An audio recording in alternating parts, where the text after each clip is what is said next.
ఏం జరిగిందండి? ఇంకేం జరగాలండి? నా భార్యనంటూ మీ అందరినీ నమ్మించిన మాయలాడి నా కోసం ప్రత్యేకంగా జ్యూస్ తయారు చేసి ఇచ్చింది. ఇంతలో father ఊడిపడ్డాడు.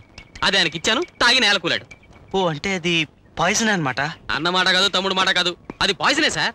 I'm sorry mister Srinivas, మిమ్మల్ని అనవసరంగా అపార్థం చేసుకున్నాను. సార్, బాడీ అన్నారు ఎక్కడ? ఇక్కడ కాదు, ఆ డైనింగ్ టేబుల్ పక్కన చూడండి. కొంచెం వచ్చి చూపిస్తారా? రండి రండి.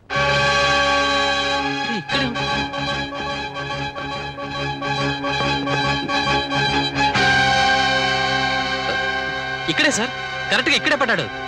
ఏమిటండి ఇదంతా? ఏమిటి హడావిడి? ఏం చేశావు? ఏం చేయడం ఏమిటండి? ఫాదర్ శవాన్ని. శవమా? శవం ఏంటండి? నీ పార్ట్నర్ ఫాదర్ శవం. చెప్పు, ఎక్కడ దాచావు? ఊరుకోండి, మీ ఆరోగ్యం పూర్తిగా చెడిపోయింది. శవం అట శవం, నట్టింటూ శవం ఎందుకుంటుంది? ఎందుకుంటుందా?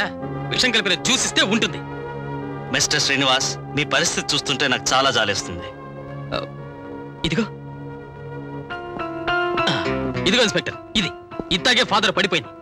దీన్ని ల్యాబ్కి పంపి పరీక్ష చేయించండి. నిజానిజాలు మీకే తెలుస్తాయి. ల్యాబ్ ఇక్కడ? ఈ మాత్రం దానికి ల్యాబ్ దాకా ఎందుకండి? ఇటువంటి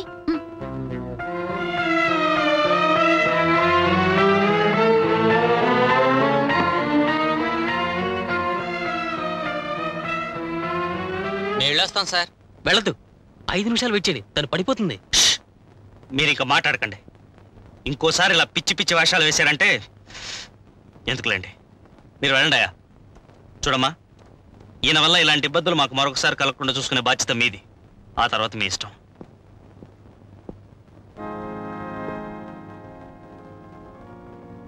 ఎవరికైనా సుస్థి చేసినదా ఏమి? బయట మృత్యు శకటం ఆగి ఉన్నది,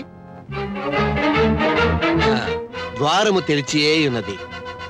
ఇంతకు ముందు జ్యూసు ఇందాకొచ్చారుగా? వచ్చి ఉండలేదు. హోలీ బైబిల్ మరచెను, మార్గ మధ్యమున గెప్తిగలిగాను. ఇచ్చట నుండెను వెళ్ళి వచ్చేదాను. ఇవే మాటలు, ఇలాగే అచ్చం ఇలాగే ప్రవర్తించాడు ఇందాక. ఇన్స్పెక్టర్, ఈతను ఏమనుచుండెను?